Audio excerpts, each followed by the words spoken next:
What's up, ladies and gentlemen? This is Mr. Madrid from the Mr. Madrid Show, and today we have a really special guest here with us today. Somebody who I just met at an event up in New York City, Washington Heights, Wood area. It was a media, business, content creator type of event, and that's the beauty of networking, right? You never know who you're gonna meet while you're out and about, and you give yourself the opportunity to chop it up with somebody. So I want to introduce you guys to Pablo Ignacio. Welcome to the show, sir. Thank you. Thank you for the invitation. I really appreciate it. Yeah, man, it's a pleasure to have you. It was really exciting to have that conversation with you that day, just to get to know some of the things that you have going on, how, like content creation has been a part of your life. And we also got into talking about AI, which we'll talk about it further into the show. But before we get into all that, who is Pablo Ignacio? Who is Pablo Ignacio? Pablo Ignacio is an individual who loves creating, who loves music, who loves movies, who likes conversations, and likes to meet different people that have different,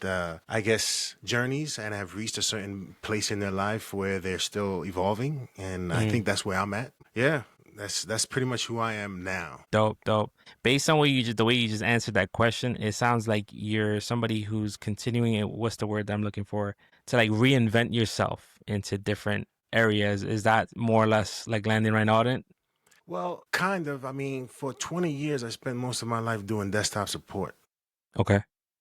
But within that time span, I found content creation. Not really necessarily content creation, but creation in itself, whether it be film, music, any of those mediums. But I think I got my first taste of video creation was when my daughter, and she was probably like 6, 7 years old at age, and she was last minute she needed a project. She needed help with something for a Okay. project, and it was basically a project of her talking about her neighborhood.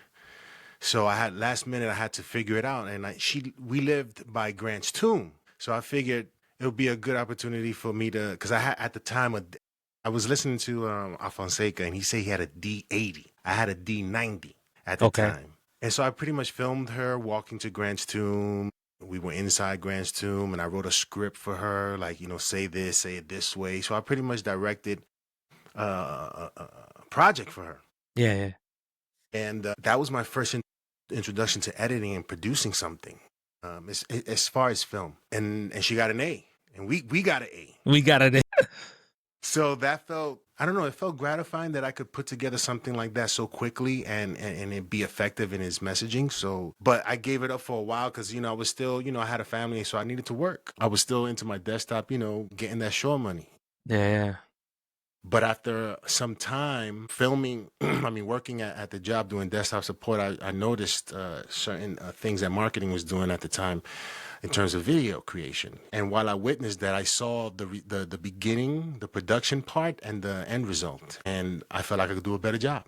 So I had my own ideas. And Okay. me being with the company for so long, this company has been around for a little over 60 years, and I was with the company for over 23 years. And again, I figured I could do a better job. So I said to the marketing guy who I'm cool with, he's also a superhero comic book head. And I told him, yo, let's try this. So we rented cameras and stuff, and we filmed something.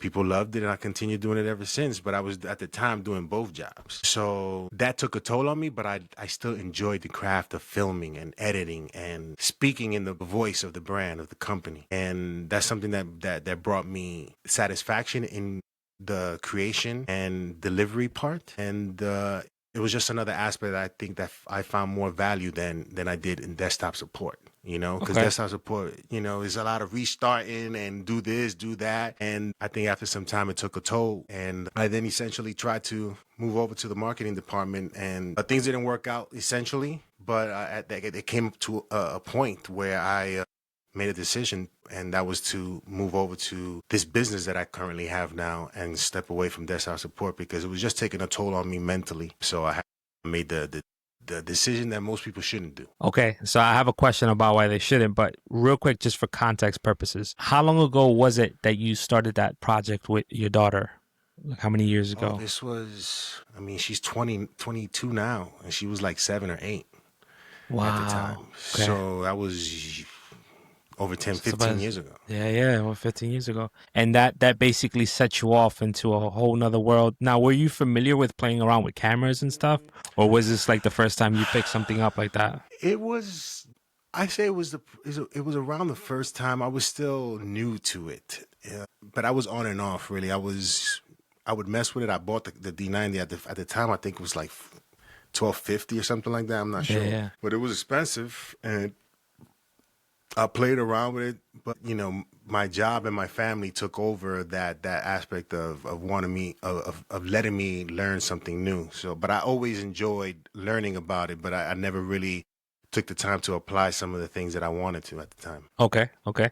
And then moving on to from that, like that inspired you to start dabbling into a different world than what you were typically used to. You had the confidence where you were at that you felt like you could do a better job than what the marketing guys were doing from that Yeah, point because forward. yes, because you're a consumer of content, right? And you know what you like, Yeah, and more often than not, you find other people that like the same sort of thing or agree that you have the same sort of palette in terms of the consumption of entertainment. What makes you laugh? What moves you? yeah. And so the content that was being created at the time didn't move me at all.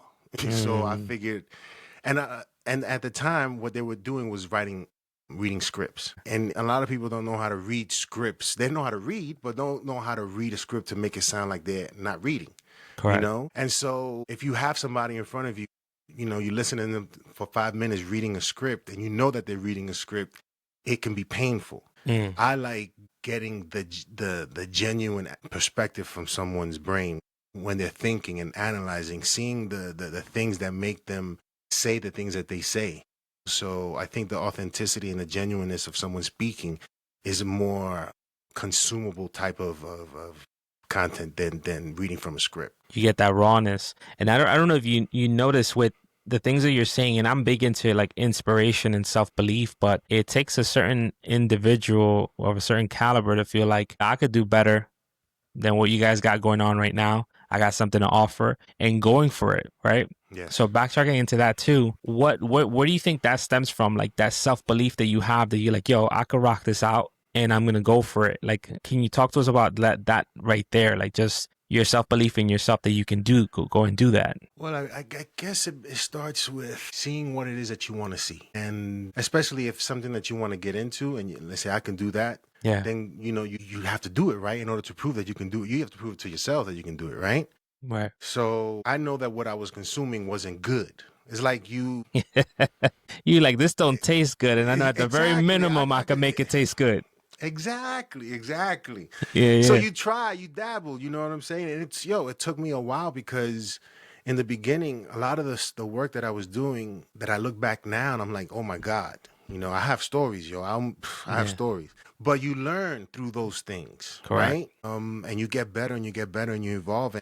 And right now I'm more, not proud, I would say more comfortable with the work or showing my work than the Okay. work that I did in the past because the work that I did in the past was a vision, but it wasn't executed well, Got it. right? So now I think more about the execution of what the vision is. Got it. I love that. I love that. And that's the most inspirational part in what you just said is like that self belief. And I sense a little Kanye in there too, and feeling that confidence, right? That genius level talent that they talk about, where you're like, believing in yourself. That's huge. Now, Yeah. taking a leap of faith, right? So not only do you believe in yourself, but now you got to the point years later in the game, like, having that tenacity to want to go forward with it, learning the craft, going through those growing pains. You went all the way to the level of saying deuces to the corporate world and saying I'm gonna start my own thing. Can you talk to us about that a little bit too, like how that transition came about? Yeah. So I've been thinking about this because I knew this was coming, but I'm familiar with the story enough to speak to it with clarity. We were sitting in a meeting. It's a regular weekly meeting that we had in our tech department about what was going on, what were some of the problems that were reoccurring, things, catching up and things we need to do next. At the time, I was really involved in the content aspect of the company and creating it for them. And I had recently gotten another client, a referral from someone. So I was juggling two clients now. but I, still have my day to day Yeah, yeah. family, me time. The experience that I had with that new client didn't go well because I was a bit overwhelmed. I was rushing through things, especially with editing. It's not something that should be rushed. Editing for me is very, I would say, tedious, but it has to be in terms of getting those details right. Because sometimes you miss stuff. You could look away and something on the screen, you missed it. And then you Yeah. hand that in thinking, so it's a lot of, you got to be you have to have an eagle eye Got and it. spot things. So I wasn't doing that because of the time I didn't have to really try to knock things out, because, you wake up at 7 o'clock, get to work at 9, be home by like 6:30, eat, check in with the kids, probably an hour and a half there, 2 hours maybe. Then what? You're going to edit? Yeah. Edit is not no 2-3 hours sort of thing. You can It's a certainly with process. AI, and we'll talk about that. AI helps, but in terms of feeling or believing that the message that whomever you interviewed is being conveyed in its purest form the way they want it to, you have to feel that when you want to hand something in. And so I Correct. try to edit that way, and I didn't have the time, and I wasn't treating that client the way they needed to be treated, or how I was treating my first client. My first client was, whatever you need, whatever the case may be. You know what I'm saying? Because I love the editing part, and I Yeah. love doing it for them too, for the new client. But I just didn't have the time or the bandwidth. And so that experience was in me still in that meeting when we were having the tech meeting, the weekly meeting. And at the time, somebody had already quit. Somebody resigned, and they had been there for many years too. And that experience was still on my mind. I was in the meeting. I didn't care what they were talking about. And I was like, you know what? I got to make a decision. And this decision didn't come about just because of that. Everything that happened prior to that, this was the icing on the cake. Okay. Because I lost that client. And it was then that I had to make a decision. Listen, if I want to do this, if I want to do this work, if I want to have a good reputation in this field, and if I want to be as good as I think I can be and help people ultimately with this, because in this digital age, content is king, and content has been king forever, but now content is everything, right? Yeah, yeah. So yeah, I told him at the meeting, like, listen, because you guys are having a hard time finding a new guy, because he had resigned and they were looking for a guy for like 3 months. I didn't want to wait till the last minute till they got somebody so I can tell them the same thing. So I told them, look for another guy. So I spent Oof. my last 2-3 months there, and that was it. But I want to preface it by saying this as well. I didn't quit because I wanted to leave the company. I quit because I didn't want to do desktop support. And this wasn't an out of the blue decision. This was a decision that over time was something that I wanted to eventually do, but corporate is funny. And sometimes you don't know the answers to things, but for some reason I wasn't able to get that opportunity. And I didn't want to do desktop support.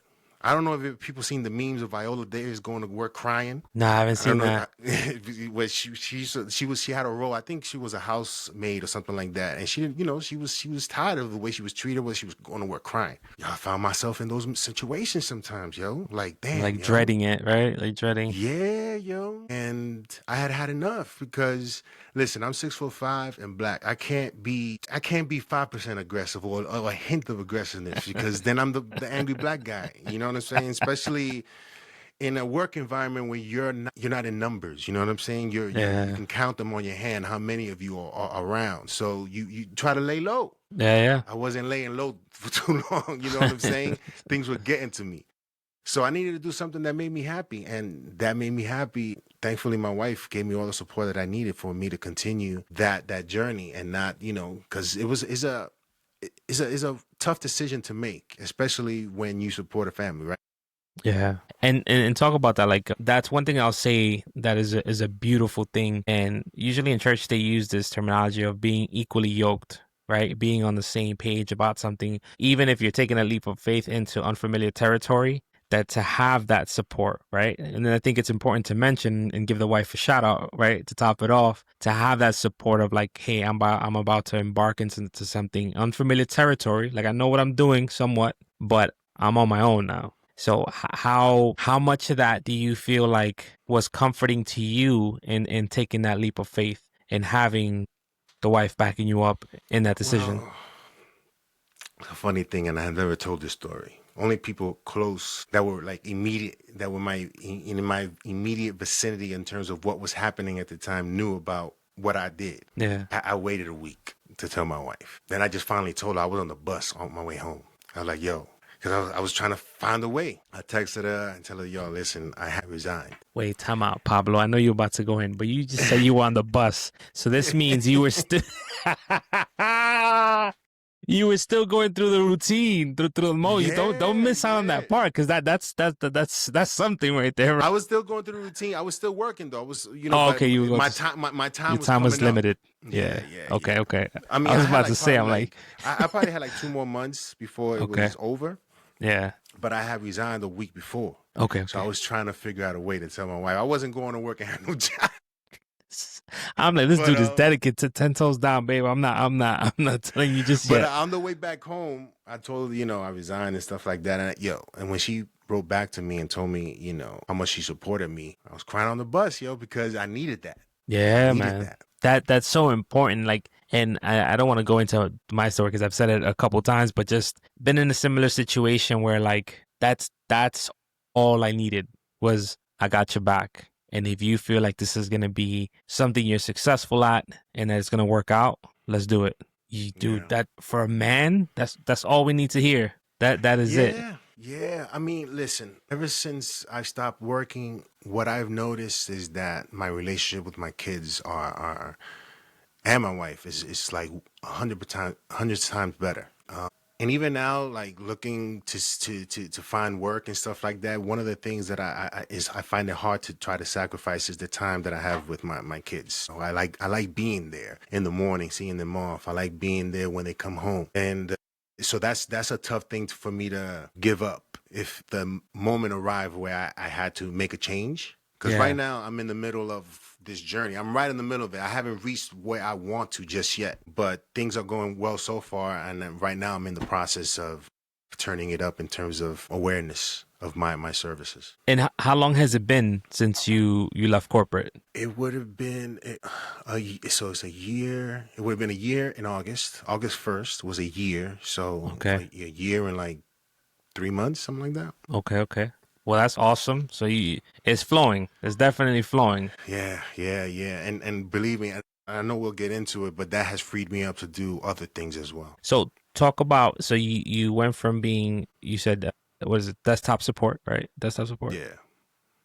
and translating to your own business. So what is it that you do for your business? Right now, I create content for businesses that want to elevate their presence on digital, in the digital world. And when it comes to social media, when it comes to telling people what it is you provide, what it is that you do, what services that you provide, what products do you have. So is interviewing thought leaders, especially those business owners or small business owners that have a story to tell in terms of how they got to where they got to and why they do what they do. So I'm not too flashy when it comes to content, and I want to deliver a message and a story to their potential audience, prospects, clients, whatever that case, whatever audience that they're trying to reach. I help them reach that audience with that message in terms of visually and auditory as well. Okay. So can you give us, and you don't have to say a client, but can you give us an example of what that would look like in Okay. a little bit of detail?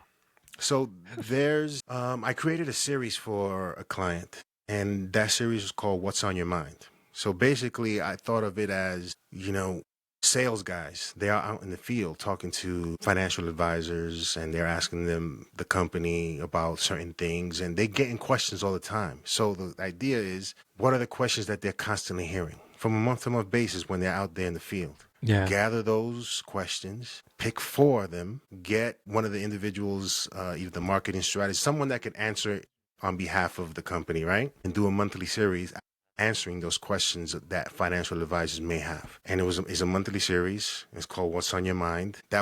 So that's what I do. I create content that you can deliver on a consistent basis Okay. that talks to your audience, that keeps them in the know in terms of whatever it is that they are interested in. And do you feel like that's the pocket that you're passionate about? Like that's kind of like you're the vessel basically, right? Because you're putting this content together to make the company more effective and really convey a message out there. Do you feel like that's where your passion is in helping? it's I think it's a not a double-edged sword, but on one side, financially, you need this, but it's also serving, right? And that's what it's sounding like. Like it serves you your inner purpose as far is Yes. that what it is? I like good storytelling. Okay. And we'll talk about this later in terms of the stories that I'm developing, one of which that I think I shared with you. But telling a story and connecting with people is, to me, a lot more important than the flash and the 15 or 30 seconds that you may get that are still needed in order for you to be interested, right? It's like we walking down Times Square and somebody, can I get 15 seconds of your time? Whatever it is, right? Because that's what people used to do back in the day. Now is all on the phone. So Yeah. that's what you pretty much see. And in those 15 or 20 or 30 or 45 seconds or a minute, if you have the privilege of serving up a 5-minute video, in that 5-minute video or however length of time of that video is, can you get someone curious enough to perhaps think about you when they want that service or when they want that product? Mm. You know, so like when we watch TV all the time, so what do we get? We get ads. Everybody Yeah. knows Scott Rizzi. I know Scott Rizzi because the name, Yeah, yeah, but yeah. the commercial is on all the time, right? So these are the ads. Pretty much, you're creating ads or an emotion for someone to be curious enough to want to click on or to find out more about you, the company, the business, small business, whatever it is that business owner is offering to their potential audience. That's pretty interesting, man. I would say too, like in being in this creative space of podcasting, right, and promoting it and chopping it up into clips and putting it out there. I'm in the sales world, right? My 9 to 5, I do sales. I've always done sales all my life, and what I realize is the whole thing, and it's a sales term, like the with them, what's in it for them, right? And I kind of peeped that when I was up in New York, and I'm really thinking about the whole layout of things. And I feel like even a clip is not enough, because then if you start paying attention to, if you have a 30-second clip, what is the average view time for that? It's 10 seconds, right? May Yeah, say you have 15,000 views, but yeah. you're not gravitating people. So then the new thing that I'm doing now is basically coming on myself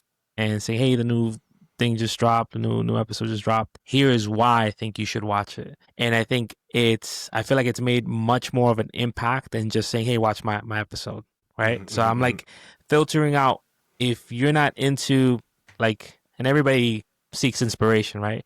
But if you're not into content creating, then this may not be the video for you, Yeah. right? But if you are, this is why. Boom, boom. And I give always typically like 3 facts about what you can find. And I think it's so awesome to hear at a higher scale that you're doing this for businesses and it's an ongoing thing. And I'm sure it's much deeper than what I'm saying. I'm just on the surface, right, of what you do. Yeah.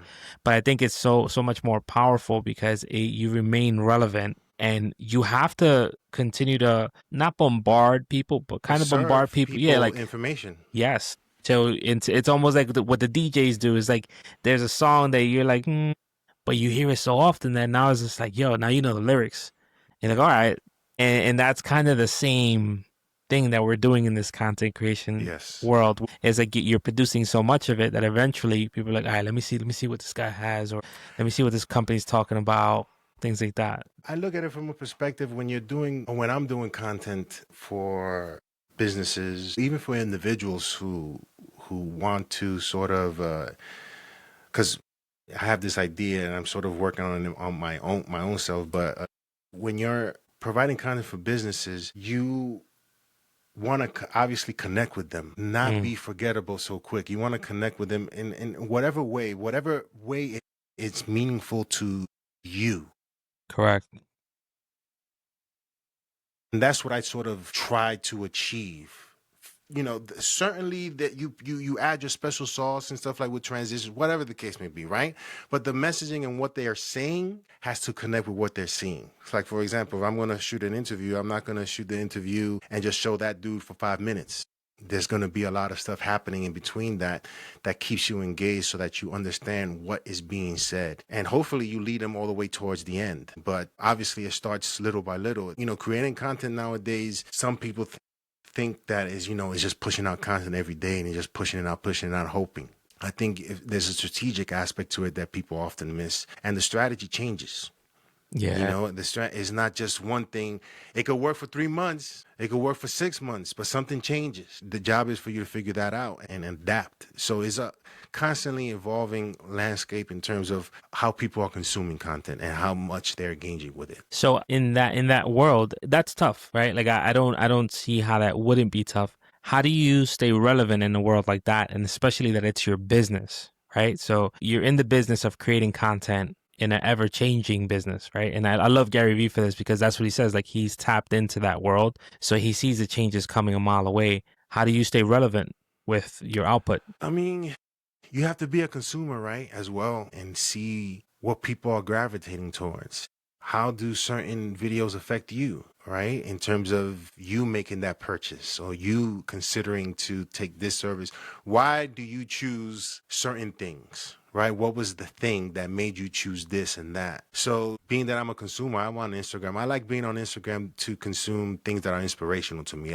Every once in a while, you look at your fights and stuff like that. Yeah, But for the most part, you know, I like listening to inspirational things, people that have something to say, you know, and because again, we're all human and we have the same emotions. We see things, we may see things differently, but they affect us differently, but we'll have the same emotions. And sometimes a joke can, like, you know, when you go to a comedy, hundreds of people are laughing because that joke yeah. hit the same, you know. So there's that aspect of that connection that you try to create when creating content. Is there anybody who stands out to you that you like that's just an advocate for the things that you do, right? An advocate meaning on the ideas that you kind of pull from.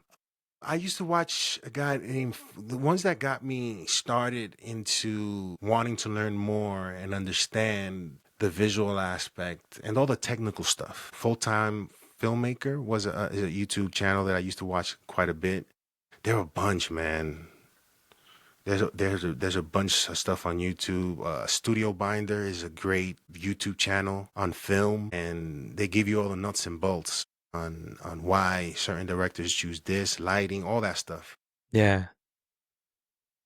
There's just a bunch of people, man. And on Instagram, I don't know the names on the top of my head, but there are those out there who give you words to think about, especially when they apply to you in your Mm, daily life in terms of what it is that you want to accomplish. And there's certain words that stick with you. Like I'll say, like Steve Harvey, one of the things that he said in his usual monologues after, I guess, Family Feud that they record and stuff, he said, "You yeah. got to jump. You got to jump. Yeah. If you wanna get someplace, and it's difficult. You may get roughed up and cut up and stuff like that, but you got to jump at least and give it a try." So that stuck with me. So is those types of messaging that helps me sort of hone in on what I need to do, I would say. That's powerful.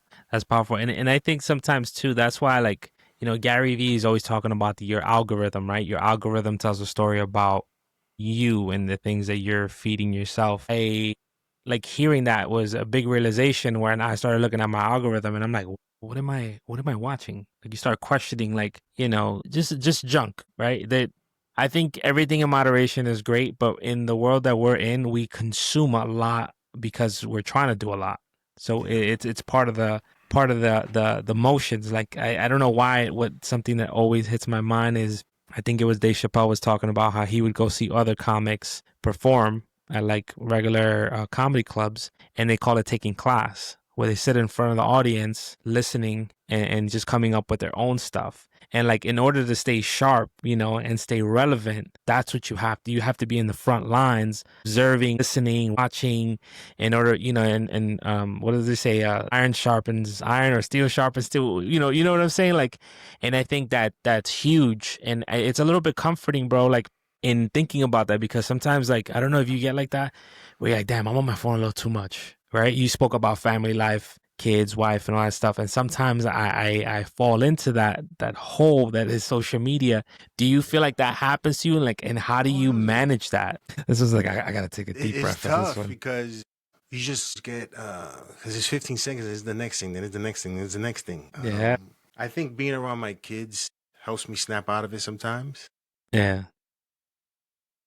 If they're busy off doing something, I may be on my phone. nothing on. I hate. I'm tired of flipping through channels.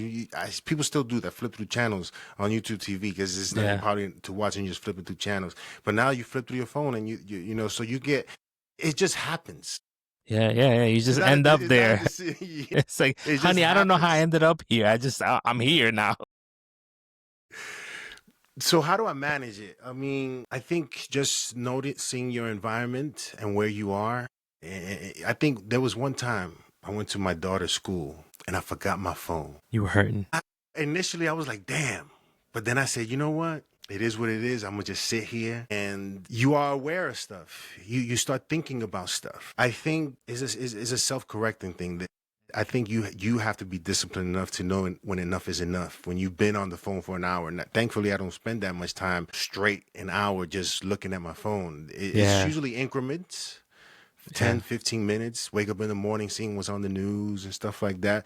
I'm look at social media. I think for the most part, I hope to catch those things that will motivate me yeah, when those days are like, stressful and you're trying to, you're trying to make it, yeah, as well as sometimes you want to laugh.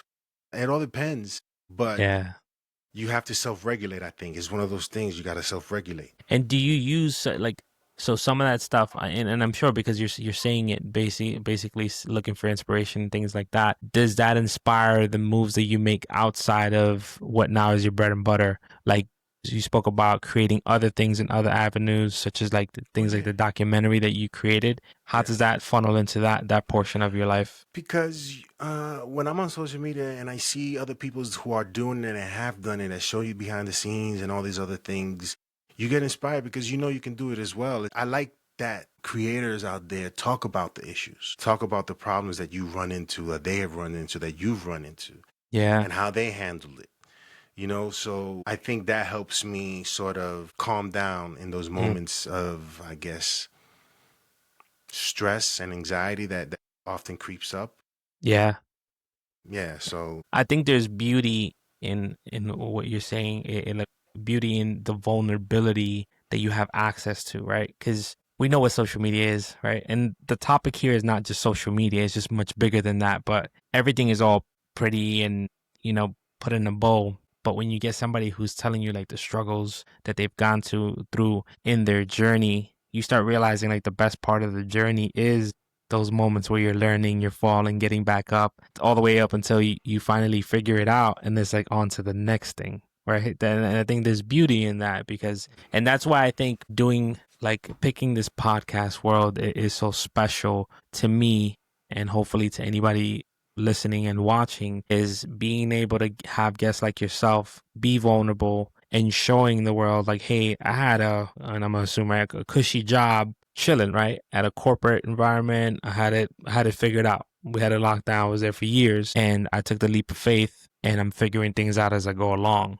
That's amazing because whoever's listening who's on the brink of doing that and hear you talk about Steve Harvey, take the leap, just jump, tírate, right? but Like, yeah, well, I would say, I mean, I didn't have a plan. I was thinking about a plan, but I was so overwhelmed with losing that client. I was overwhelmed with day to day. I was, I'm this age right now, and I'm still doing the same thing I was doing 20 years ago. Nothing's yeah, changed. Technology evolves, but people's acceptance of technology. You either listen, you either a tech guy know how to mess with tech, or you don't. It's not because some people aren't hired to know tech. They're hired to talk to people, and they're like clueless about tech, and you run into a lot of those. And yeah, as a desktop support guy, over time, I was good at that. I was, it was white glove. Like, what do you need? Boom, boom, boom, fix it. You know what I'm saying? It was an easy job, but I didn't want to be in charge of cybersecurity. I didn't want to. I was doing the job. I was getting paid well. It was coasting, yo. yeah, I yeah, didn't want to coast because there were other things that I wanted to do. I didn't have time to do it. yeah, You know, there was one thing, like I had a kind of like a rule with my wife. Listen, when I get home, I need an hour of hello, let me eat, let me chill. You know what I'm saying? Now I don't have to do that because yeah, I'm available, yeah, because I'm yeah, home working, doing what I gotta do. I don't gotta deal with the day-to-day things.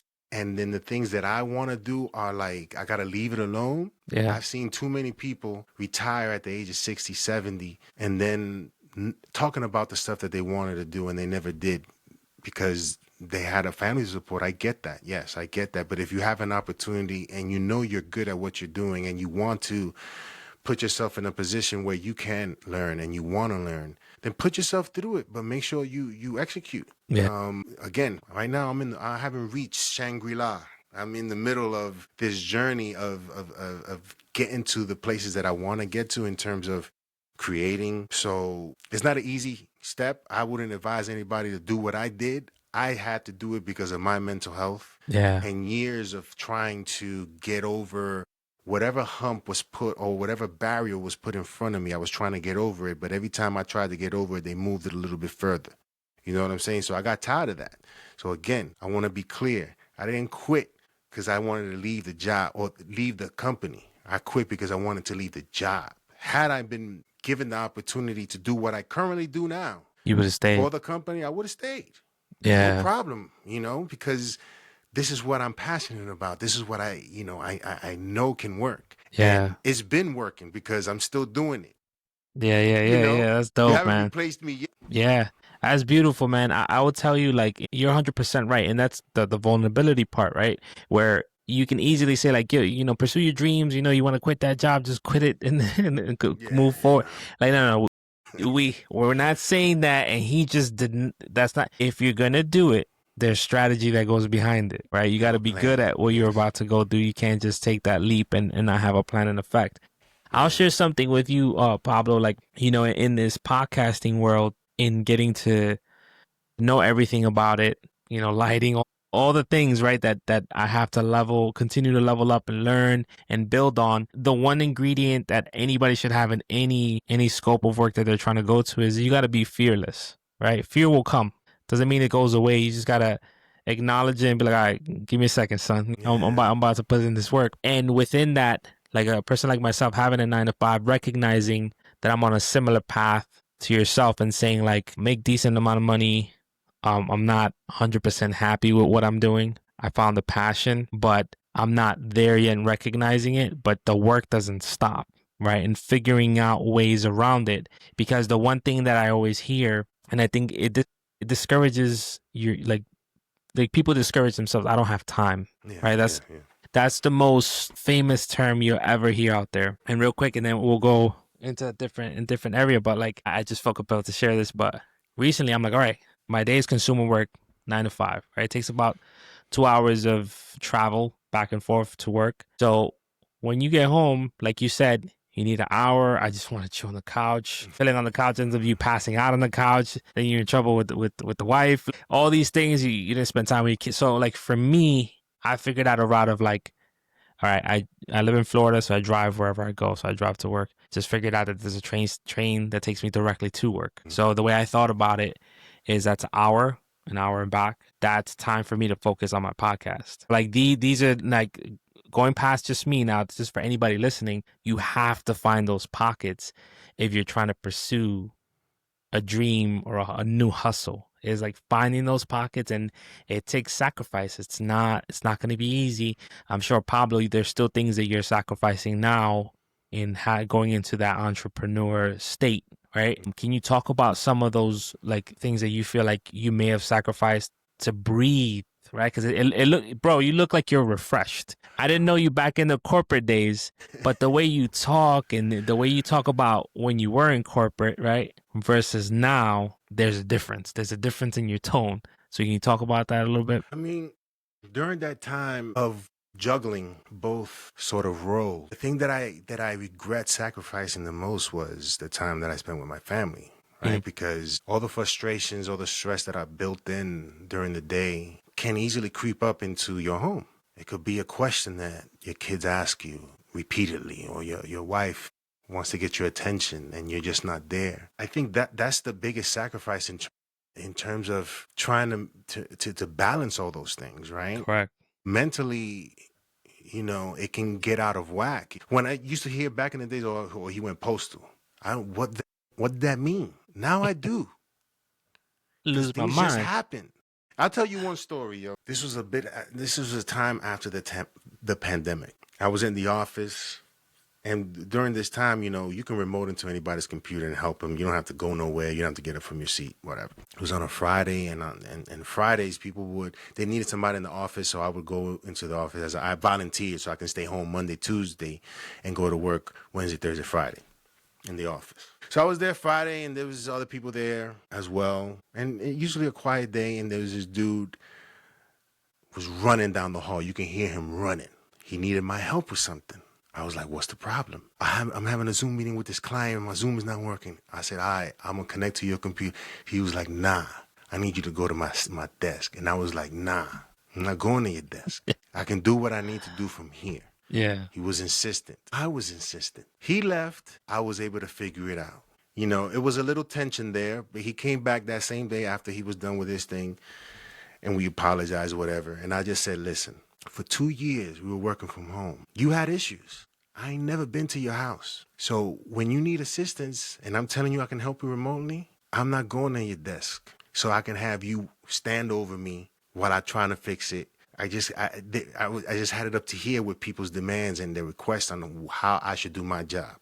Yeah. So these things take a toll on you. And then I don't want to desahogarme me too much.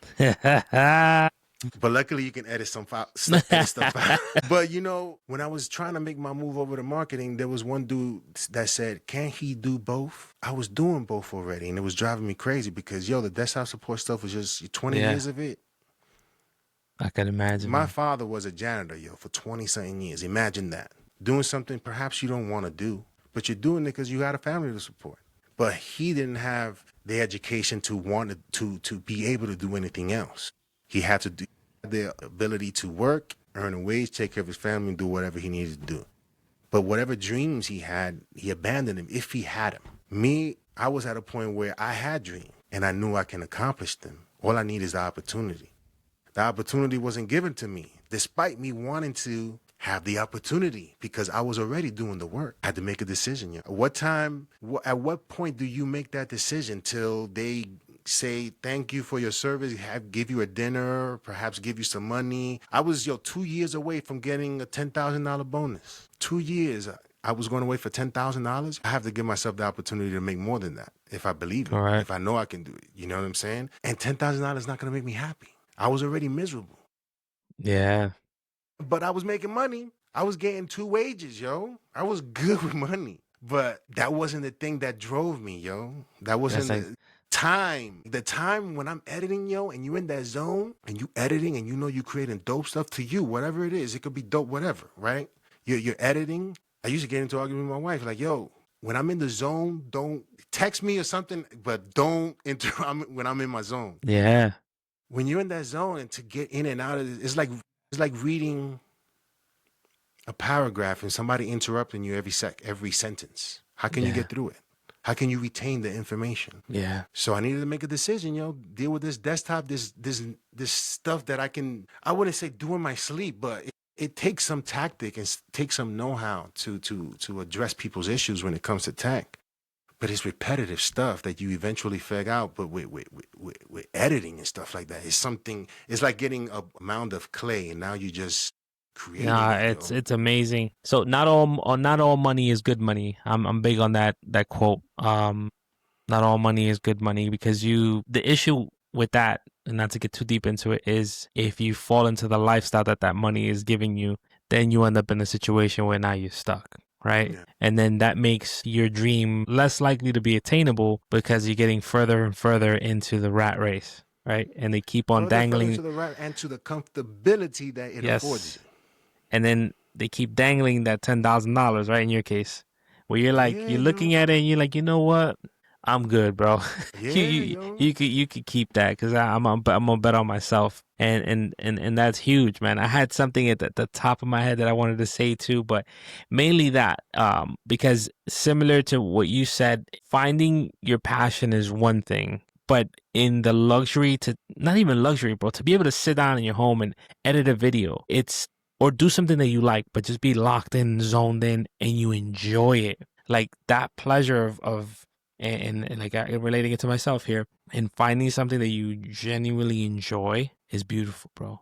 Like You can let you me can get take a locked break in. and play with your kids and say Yep. for an hour, 2 hours, and then go back at it again if you decide that you want to, if you have the time. Obviously, a lot of it is time management and knowing how to discipline yourself and create a routine for yourself that you can get what you need to get done and not be hurrying up. And you want to be a professional, Yeah, yeah, right? 100%. Especially in the things that you love to do. It was dope. And I'm gonna segue this into the documentary that you sent me that I watched. It's about 16 minutes. I highly encourage everybody out there to watch it, but not only watch it once, watch it twice. And the reason I say it is because the first time it's 15, 16 minutes of your life, but it's so powerful that if you don't watch it the second time, there's so much that you're gonna miss. Maybe it's just me. I'm just giving you my advice because the Yeah. second time around, ladies and gentlemen, I took a bunch of notes. And one of the things that I would say is just super inspiring about the whole thing is, and it's a little bit relevant to you too, and I'm sure that there's a lot that you relate to, is we live in a world where a lot of people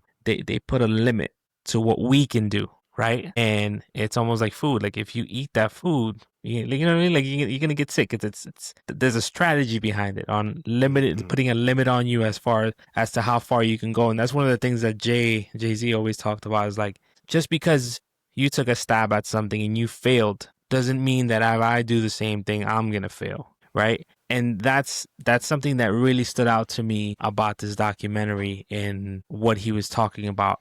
But before I go any further, I don't want to spoil it. But could Mhm. you talk about what this documentary is about and then what inspired you, Pablo, to make this documentary? I'll start with the inspiration. I mean, I'll tell you the story and how it all came about. I think this was sometime after COVID. I was clear, I didn't get COVID until I went to this wedding reception.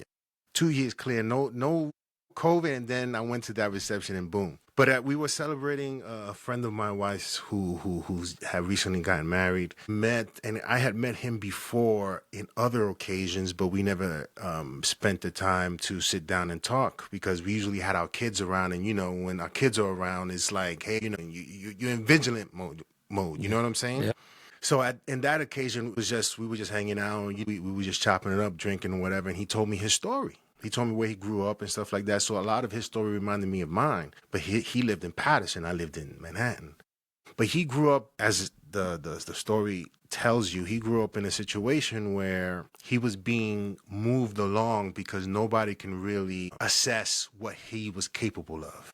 They thought he was only capable of this and capable of that. And this was why he was going through the school system in Patterson, New Jersey. And I don't want to spoil too much because there are a lot of things in this documentary that he was born with and had to live through, that he had to overcome. And it was a struggle because, at certain points of his life, he had to overcome those things that he was unable to do when he was much younger. So it was a struggle for him. I recorded the year that after we had that conversation. When he was telling me, I was crying. I'm an emotional dude. Yeah, yeah. But when he was telling me his story, I was like, and it was just, and the reason I was so emotional, it was because I was reliving those moments with him while he was telling me. I was reliving those moments of my own youth and growing up in school and seeing and hearing how you were growing up and what labels people put on you without Yeah. really properly, like we do now. We have a lot of assessments for kids now, and we're better able to assist them. But back in the day, There wasn't the grades much. you got, that's it. Yeah, yeah. And parents back then, parents would say whatever the school system said, that, you know what I'm saying? And that's what it was. So it took me a while to get through.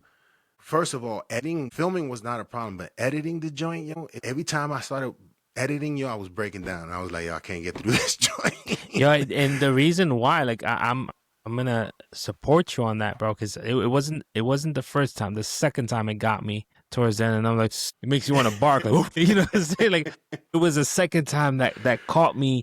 Yeah.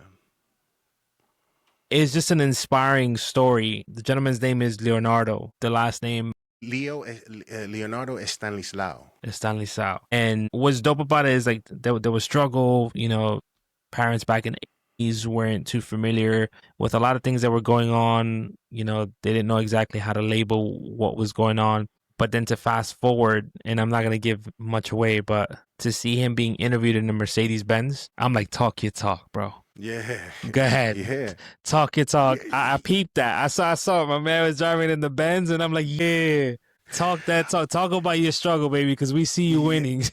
yeah, yo. I love that. I love that. The way this documentary starts is with him reading what he was told he could be and what he was capable of. The title of the documentary, and it comes from him saying what they tried to do to him. They tried to put a cap, and this I'm quoting him. They tried to put a cap on what I can be in life. When I heard that, I said, "Title of the yo." It took me a while to convince him, but I told him, "Yo, the title of this is gonna be They Tried to Cap Me." It was a simple title.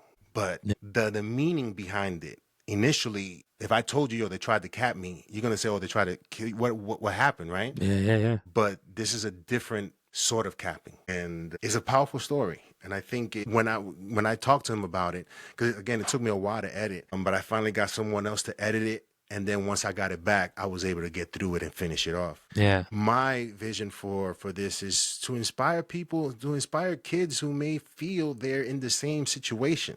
You know what I'm saying? Or people in, because he didn't only live through this as a youth. He lived through this as an older, 20, 18 years old. This is a story for anyone in whatever situation that feel that they can't get through something. Yeah. To college for 13 years, yo. Who does that? That's persistence and resilience from what I can tell, right? Yeah. And he was able to, I really encourage people to watch that documentary. I've submitted it to a few film festivals. I just recently got selected for one of them. Nice. So I'm just waiting for the rest of them to roll through. Hopefully I get selected for those other ones. But if other people get to see it from one festival, I'm happy. Yeah. It's powerful.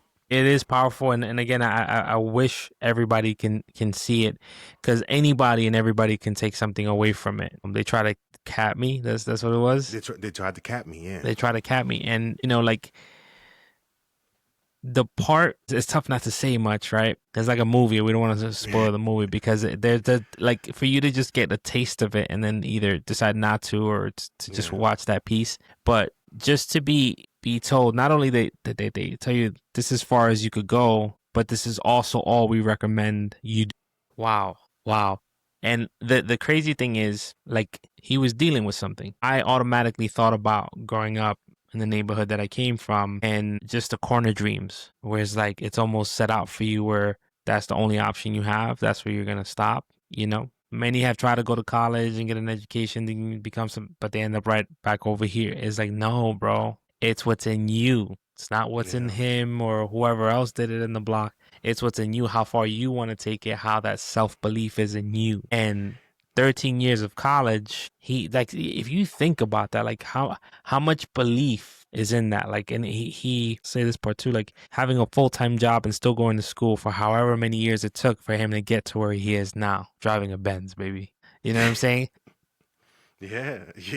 And it's an amazing documentary. And I appreciate you sending that to me before we even decided to jump on this pod.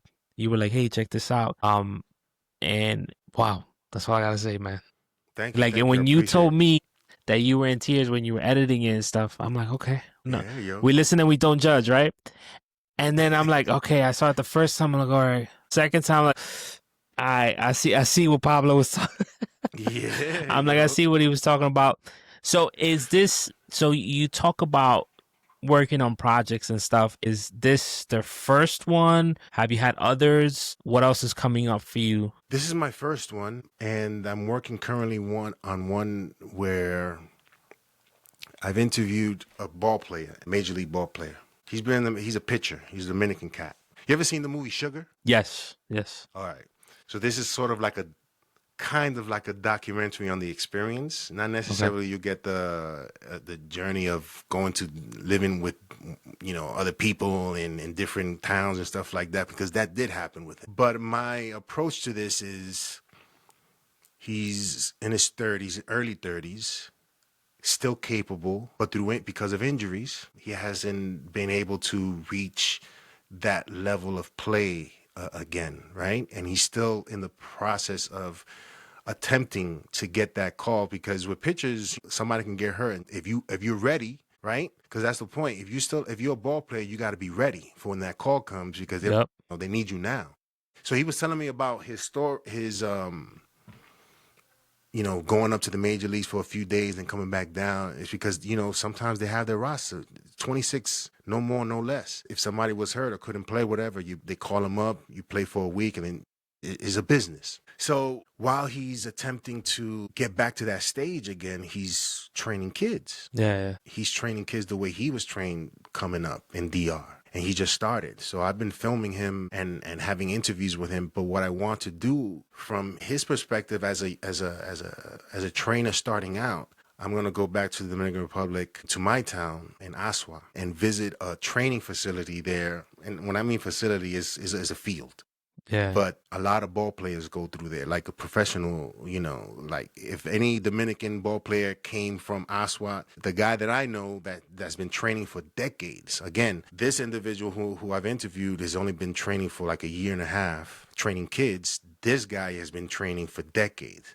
So I want to go to the beginning stages of his expertise in training children, and bringing them up through the ranks, and spotting talent, and going through the motion, and just talking to him about that.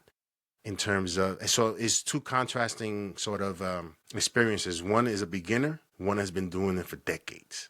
Yeah. One is doing it here in the States. He's doing it back at home in the Dominican Republic, getting it from young, and he's just out there just watching, because he's been doing it forever. He got his people out there that train the kids and stuff. But if he sees something, he's like the main trainer. Yeah. He's just observing. So he's been doing that for forever, ever since I've known him for over 25 years. So I'm doing that documentary highlighting his experience in the major leagues. He had a contract. He played a year in South Korea. He's been, baseball around the is block. his thing. Yeah. Yes.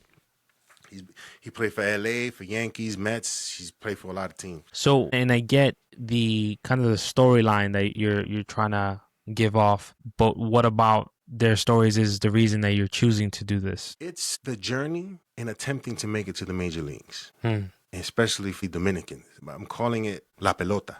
That's the name of the documentary. And it's just highlighting the journey that it takes to get to the major leagues. I get it. If no one has watched Sugar, you should go see it. You should see it. It's a very telling experience in terms of how to make it to the DR, how to make it to the major leagues. So it's. I think what I find interesting is, he's still at 31 or 32. I believe he is still trying to get there. Still trying to rehab. And still trying to get to that 90-mile-per-hour fastball and stick and be consistent with it, in order for him to tell other teams that he's ready to play. Because again, he plays all over. He can play all over the place. It's just he needs to be ready.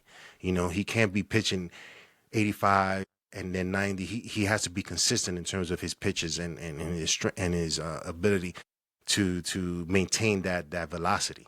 Yeah. What I find interesting is that journey and that struggle, because this is all he knows. This is, he's done Uber. Now he's training kids, because that's his true love is baseball. But now he's instilling the things that he's learned in baseball and doing it with younger kids. So I want to see his perspective as a beginner trainer, and in contrast to someone who's been doing it for years and seeing the process that it takes to get to the major leagues. Yeah. And I've seen it, and I think it's in the movie Sugar. And the reason I talk about it too is I have a friend of mine who, since I think his son could throw a ball, has been practicing with his son, practicing. And now his son, tall, like 6 foot something, 12 years old. And he sent them to live in DR to train with guys like that are professionals in that world of baseball. And they're prepping him for the MLB here, for when it's his turn, he can come back here and live out his dream, hopefully getting signed to the major leagues. So it's an interesting story that you're going to tell, and I'm looking forward to to seeing how that pans out. Before we close out too, right? You do have your own podcast. Can you tell the Yes. people a little bit about the podcast, what it's about, and where they can watch it and things like that? So the Nerd Gen Report is a podcast that I produce and host with my co-host Brian, and it's nothing inspirational about it. It's more entertainment. I would say it's my hobby, but a hobby that I take seriously in that, I'm putting forth the effort to edit the podcast and put out shorts and do the things that you do on social media in order to keep relevant. Yeah. And what we talk about on the podcast is the superhero genre in film and TV and movies in general, things that excite us, or things that are exciting, or things that we find exciting in the movie business. We talk about the headlines and what may happen, what should happen, what could have happened, things of that nature. So there's a lot of speculation, but we're proud of ourselves because a lot of the stuff that we talk about generally happens. Okay. So you guys are the plug in that world. Yeah. So That's dope. yeah, we do that. We do a weekly show. Sometimes it's 2 or 3 shows a week because there's a lot always to talk about, and we put it out every week. It's called the Nerd Gen Report on YouTube. Yeah, and that's pretty much what we do. We've been doing it for about 2 to 3 years. Yeah, and it's something that we enjoy doing for entertainment to escape the craziness that this world is becoming. Yeah, You know man. what I'm saying? How do you like the world of podcasting? Like in being able to go ahead and talk about, because you have a niche, right? Or niche, or however people want to say it. You have that, and then putting it on a pod. How has that world treated you? Like having your own podcast? I think it's treating me in the sense of forming a community and developing that community. And because again, this podcast for me, like I listen to a lot of inspirational stuff and things of that nature. This podcast, I just enjoy doing it. I definitely try to make it better all the time in terms of visually and the topics that we discuss. And it's a creative thing, so I enjoy doing it, especially talking about that. But as far as how it's treated me, I mean, I don't put too much thought into what other people may say about it, because it's not, I don't know, it's a difficult thing because it's not like what you do is you talk to people who are doing things and have done things, and people who have made decisions in their life, and this is where they are now. And you sort of talk to people who pretty much either change in their life or have changed their life and want to get to another level, whatever that may be. Yeah. So I feel like asking you that question for you, how people responded to your stuff, because my stuff is entertaining. I find it like it's Yeah. entertaining, although the stuff that we talk about is pertinent to those people who are in that world and like talking about that stuff and speculate and are fond of those types of things. But You I know, find go ahead. No, I was gonna say, Pablo, like what I think is interesting about your podcast and what you're saying is you genuinely love it. Like you didn't have to have a camera and a microphone there for you to have that conversation. So we're getting a glimpse of Pablo's geek out session, right? So like for me, I Yeah. geek out on onto technology. I love business, but like the shit that I would talk about randomly, right? Yeah. And that I could talk about for hours. Yes. So it's dope because that's the world that you're letting us into, is Yeah. saying, hey, if you're interested in this, like the way I am, Yeah. you know what I'm saying? Like I got something to say and Yeah. share with you guys if you want to hear it. Yeah. And it's Exactly. dope that there's no real, it sounds like you don't have an expectation of it. You're just putting it out there for your amusement and to share with whoever can enjoy it as well, which is Exactly. awesome. Yes. And I Yes. think Exactly. the rawness that you spoke about earlier on in the podcast and enjoying that world of just really creating something that's raw and good. You're doing this podcast effortlessly because it's something that you love. So Yeah, man. that's, I don't even like we do a show. Like my co-host, he emails me the show notes. Like, yo, this is what we're gonna talk about today. Blah, blah, blah, blah, blah. And I read the articles and I just go. There's not a lot of effort in terms of me sitting and hitting record and talking about it. yeah. Obviously, I always try to make the show look dope. Before, if you see my prior shows, they probably sound horrible. They probably look not too great, and I enjoy the tech aspect of it as well. And Yeah. so I try to keep up with appearance, and I want for the audience to not only get a good experience listening, but if they're watching, I want them to look at something clean as well. Yeah. And that's something that has evolved over time from me learning from other podcasters and what they do and what, it's Yeah. Nothing happens in a day. Sometimes they do, but if they don't, it takes Yeah, yeah. time, and you'll get there, and then there's the next thing. Yep. And to answer your question in short, the same way you look at that is the way I look at these interviews and conversations. Like if we were sitting down, like the day we met, I'm a talker, we probably would have had the same conversation. The only Yes. difference is there's a camera up, some lights. But other than that, I genuinely enjoy having conversations. And I like people always say, oh, this could have been episodes like when I'm having and it genuinely is because jokingly I say yo soy metido, like I'm a very curious person, bro, extremely Mm-hmm. curious, and I think that's why I found my gift in life, and I think it's just being an interested individual who people open up to, and I think that's the gift right there. It's not so much the interview portion; it's just people opening up and saying things that typically they probably wouldn't say or haven't said, right? And I think You create a safe environment for people to be able to do that. correct. And I think like for the viewers, that's what I've gotten is shedding some light on anything that can be inspiring. That's the ultimate goal, right? Yeah, Like man. check this out. Look at this. Look at Pablo. You know what I'm saying? Had himself set up some nice cushy already. Tenía todo seteado, and was like, this is not it. You know, that's inspiring Yeah, man. and And amazing. and you know what? People have told me, like, when I first, after I resigned, people would tell me, "Oh, you got balls." But I look at it as like, think about what you're balancing and what could be what could disappear if you don't take care of it, right? Again, I had pretty much 2 jobs, and you have a family, and then you also have yourself. And people forget about themselves, right? That people, they're all for their family, they're all for work, but never have time for themselves and to sit with their own thoughts, right? And so a lot of that was being compressed to where there were moments where that stress would release itself in a way that could be viewed as threatening, not safe. Again, I'm black, 6'5". You know what I'm saying? I'm not a little guy, and I only say that because all my life I've been this way, and I'm one of those non-violent dudes, but people look at you differently because of the way you look. Yeah. I remember getting on. I was on the elevator, and a lady opened the door, and she was scared to death, and I didn't even say nothing.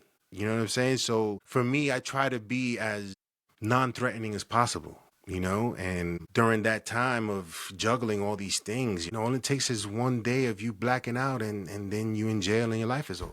Yeah. You know what I'm saying? Yeah. So you try to avoid that and find the things that make you happy, which is your family, time with yourself, and doing something that you enjoy doing, because in the next 10 years, knees start hurting, whatever it may be, you're not able to do the things that you want to do anymore, Yeah. Yeah. And that's 100%. not that's not the life I want to sort of continue to. I didn't want to continue living that life waiting on retirement and talking about what could have been. Nah, yo. That sounds hard to do, Yeah. to continue that path and then be a really angry person in your older age. You know what I'm saying? Yeah. Yeah. Yeah. That's something that, I admire that you found that. And again, the vulnerability that you have that you're like, I'm not all the way there yet. I'm figuring it out, but I'm at the midpoint and Yeah, I'm yo. flowing. I'm Yeah, yo. flowing, and it's admirable and it's inspiring because it's like me it's funny saying I'm a content creator. I feel like I Yeah, I did don't know good. what people, content creator, for some people, they don't like hearing that, content Yeah, creator, I but just that's what we create, content. yeah, we do. It's funny because like my wife sometimes she's like, "Oh, you're a content creator," in a supportive way. But Yeah. in just thinking about it, I'm big on prayer, bro, and that's something in being vulnerable with you. I pray on this. I pray for figuring out a way that I can make a living doing what I love to, doing the thing that I fell in love with, and it's so powerful for me because for so many years, and in the doc, that's the part that got me a little choked up Hmm. is in feeling like you're not good at anything, right? And damn, dog, Yeah, yo. that's you see, it got me, bro. It got me. This has never happened. I feel like I'm on Oprah right now. Like you cried at the chain, but that's the part that choked me up in the documentary that I related to like dead on when he said that. I'm just like, damn, there's people just like me out there, right? With dealing with either much worse things or less way. It doesn't matter, right? And they're able That's to overcome, you know. yeah, man. And it's just like That's what gives you hope. that was super powerful. Yeah, 100%. What gives you hope is that you may have not found what you're good at just yet, or something that's your genuinely your passion, or something that you're gonna fall in love with. But it is out there. Yeah. You just got to do some searching and be okay with failing. Like failing is not a bad word. It's an opportunity to learn. Yeah, man. So that's one thing I'll say. And thank you again for sharing that, Doc. And it's something that I had forgot to mention to you. And that's the part that choked me up in hearing that. Like I thought I wasn't good at anything. And then it's like, boom. And it wasn't like the opportunity was given. He searched for the opportunity and owned that, Yeah. you know? And that's why that doc is so powerful. And that's why you're the bomb for creating that doc. Thank you. And people need to see that ASAP. Thank you. ASAP. Because it was very inspiring, man. It touched me. It touched me like live now. I know you said you're an emotional person. I'm not, bro. Like people die, and I'm just like, you know, give my respects. And it's just, but there's certain moments when something strikes a chord with me, and like, you know, you feel it in your chest, bro. Like it gives you somewhat like, and when I say butterfly, I mean manly butterflies, baby. I'm not saying no chump butterfly. But yeah, man. So that's what I say about that, man. But it connects. yeah, it connected. It connected. And on the second time, it connected. Yeah. When you know you are capable and have proven what you are capable of doing, yet people don't give you the opportunity, but you don't know why that is. That is something difficult to try to overcome, because why didn't that happen? Or why wasn't I given the opportunity? Or why wasn't I given the chance to even attempt being in this role in order to assist? I'll tell you this one story. I don't know. I haven't shared this video. I don't know if I did, but I was hired 1 month before 9/11. And our company was on the first tower that got hit, and we were on the 94th. I was working as a mailroom guy. That day, the difference between you and I having this conversation and not having this conversation was a 15-minute conversation I had had before I got on the train. A friend of mine had stopped me because he lived up the block. So I'm on my way up the block, and we just start talking. And then when I get downtown, I see what's happening. I didn't know what was happening, but I see papers flying all over, smoke coming out the building and stuff like that. Wow. And then I get on this line to call the company to find out if everything was cool, because I didn't know what was going on. Not a lot of people knew what was going on, but we were on the phone on a line to get on a payphone. And then that's when I saw the second plane hit, and then I just ran to a train station. Wait, I was able to get on. You saw it? Yeah, I saw the second plane hit. We lost 31 employees, and they were all like pretty much like analysts, and yeah, a lot of them were analysts, and some of them were just like executive assistants or something like that. But yeah, that's wild, bro. That's wild. I don't step foot in no skyscrapers. I don't. After that day. So having all that history, you know, I witnessed a company, you know, at the brinks of going out of business to coming back and being one of the top performing mutual funds in the U.S. And I witnessed their rise, their ascension back to prominence, where, you know, they were a small boutique. They still are a small boutique firm that manages people money. Yeah. So I witnessed all that. I've been with the company for over 20-something years. All I wanted to do was help in a different way. I didn't want to do the desktop stuff anymore. But I was told on several occasions that's your job. That's what you're going to do. Despite me vocalizing, I did not want to do this job. I was over it. I want to do this. I've been doing this. Can I do this? But years and years go down, people kicking the can down the road as to, oh, we got to wait for this to happen. We got to wait for this. My whole point is in saying this is that you don't know why people sometimes don't give you the opportunity. I can hear you, somebody saying, oh, you're not getting the opportunities because you messed up on this, and whatever the case may be. If there's a reason for it, let me at least understand the reason and take that to my next gig or whatever the case may be. Yeah. Sometimes when you get fired, you want to know why. Yeah. So me not getting the opportunity to do that, it's still something that sticks with me because it's an unknown to me as to why that opportunity wasn't given to me. and yet I'm still doing that. I'm doing that work, but it's not under that employee's company. You know, I mean that it's not under the company name. You're not an employee. You're not getting 401k. You're not getting life insurance. You're not getting the perks. Yeah. So after 20 something years, why, it's weird. Like, why would you let someone go who says who wants to help? And you're not giving him the opportunity, yet you're still paying him to do the work, but you don't want him under your company anymore? Those are the questions that I ask myself. I'm only saying this right now because I've been wanting to say this for a minute. Yeah. And listen, and I appreciate the opportunities that I was already given working there. I was able to provide for my family, and I'm still able to do so, but I wanted to do that under the company banner and provide content that's respectful to the brand and lifts the brand up, because being there for 20 something years, obviously something rubs off on you. What I Yeah. witnessed there was other people who love doing what they're doing. Often it wasn't a happy place. If you messed up on a call, on a stock or whatever the case may be, you hear the horror stories of people getting chewed out or whatever the case may be. But they love what they do. And you see Yeah. the dedication and the discipline and the focus. And that's where I'm at now with doing this. You know what I'm saying? And marketing is not something that you sort of don't need. You always need marketing if you're a business, and that's the sort of help or assistance that I was trying to provide. But for some reason, it wasn't welcomed, and Yeah. that's from my perspective. The cool thing too about what you're saying is, and to the viewers, the listeners, like, I hope you guys don't misunderstand what he's trying to say here. He wasn't asking for a handout. The work ethic was there. He was doing the things. He was already doing the job. He was just asking for somebody to give him the opportunity. And that's powerful because it's such a humble way. You're like, just give me a shot. And you didn't even say this part, but like, if I don't do good, send me back. Do what you must. Dude, I But was just give gonna me tell my him, shot. exact. I was gonna tell him, yo, if it doesn't work out in a year, I can't go back to desktop support. It's over. But Yeah. at least I would have had the experience that year of actually doing the stuff, learning from mistakes if I made them, and having that title. So if it didn't work out, at least I had the experience of what I was doing, and I And could you can probably grow carry somewhere that else. title on. Yeah, exactly. But I Yeah. wasn't given that. Yeah. So again, I didn't leave because I wanted to leave the company. I wanted to leave because I didn't want to do that particular job anymore. I wanted to do a different job. Yeah.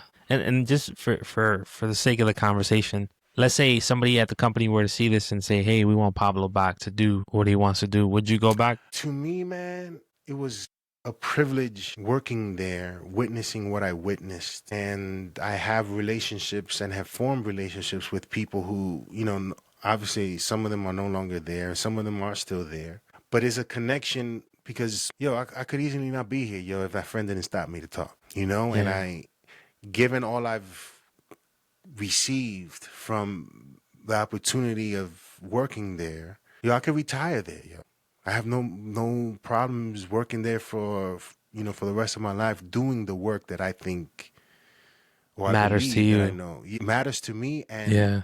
obviously puts them in a good light, because I'm not doing it to mess them. When you do video, you're putting that out into the world to see. So you got Yeah. to make sure that's tight, especially for an organization that does what they do for clients, managing people's money in the billions. You know what I'm saying? Yeah. You want Yeah. to come correct all the time. And that's the sort of quality and respect that I have for the firm. And is there bitterness in me? Somewhat, because you feel like certain people perhaps blocked you from those opportunities. Because you have to speculate at this point, because there's no other reason for why the opportunity wasn't at least given a chance, being that I have the tenure that I have there, right? You would expect, like, if somebody like works for you and be like, yo, I've been here 20, I want to try this has been working. You as an employer, would you give that employee the opportunity to try it out, at least try it out for a year to see if it works, if you see value in it? Obviously you probably have. And I'm talking about, if I've been doing this work on the side for you for so many years, and I'm still doing it because you like my work, why not attempt Yeah. and Push giving that him that person opportunity? forward. Push that person forward. 100%. So And I think for you too, there is a lot of emotions involved, because you could have easily been in that building, and it's like, you guys know how long I've been here, and know we w- we went through this together as a work family. And it's like, I could have not had been here and just been one of the other. I could have been number 32, right? you And this is what see, I mean to you.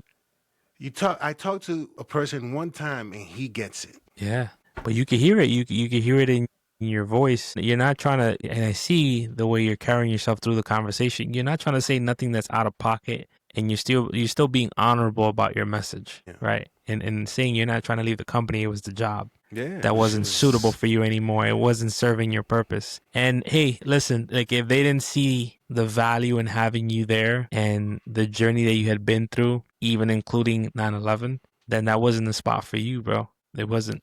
And that's a yeah. tough pill to swallow because like in saying like I would have been good to work there all my life if I was given that shot, but you weren't. And that just goes to show that's not what was written in your cards, bro. That's not the play. Yeah, And but just but it's like why though? yeah, That's like why couldn't that work out? Why? yeah.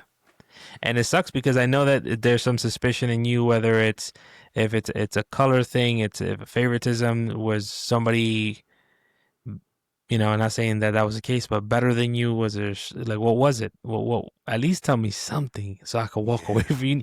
Like you need closure yeah, on yeah, that. yeah. I need. There's so much more, but to keep it, respectful and without accusations, it's just understanding what was the thought process behind not giving that person that opportunity for something that that person was already doing. Yeah, And you're happy with the work. I don't want to feel like I'm being given a handout by you guys working with me. You know yeah. what I'm saying? Yep. So, but whatever. It's hard to move on when people tell you, "Oh, you gotta move on. You gotta move on." But yeah, but you haven't lived the experience that I've experienced. That connection is powerful. Yeah, it's like being in an actual relationship with somebody and not knowing why the relationship ended or why weren't you given a chance or communicated what you could have done better to stay in that relationship. But yeah, 100%, bro. I mean, Yeah. that to each his own, man. And it's like it's Yep. easy to give somebody advice when you're not in it. That's the easiest thing. Yeah. But like for what it's worth, bro, I know we know each other like what 2 3 weeks ago we met. For what it's worth, I'm proud of the step that you've taken, man. As a Thank you. I fellow appreciate it, Latino, man. a fellow man in this world, knowing how it's difficult for the things that with the weight of the world on our shoulders to be able to take that leap. So, Yeah. I salute you on that, man. Thank And you. it's something that's very admirable. And with that, we close out, Pablo. Thank you so much once again for coming on the show. Thank you for sharing a piece of your story, for sharing the documentary with me. And I'll plug that in the description so people can go into it. I'll plug it in as I share, clips of this episode just so people can see it and give us some, give you some feedback on it because I think it's super powerful. Yeah, man. Thank you for being on the show. I really Thank appreciate it. you for inviting me. I really appreciate it. I was excited to, it was a bit nerve wracking in that I was going to talk about myself, which is something I don't really try to do a lot. But thank you for providing the space for me to talk about the things that I enjoy doing, the things that I want to pursue, and hopefully give a bit of insight to other people who are in the same place, that thing that makes them get up in the morning and try to be better at every day. One thing that I try to do is when I wake up in the morning is when I realize when I wake up in the morning and have open my eyes is like I have another opportunity to do Yeah. better. Yeah. 100%. Thank you. 100%. Thank you, brother. All right, man.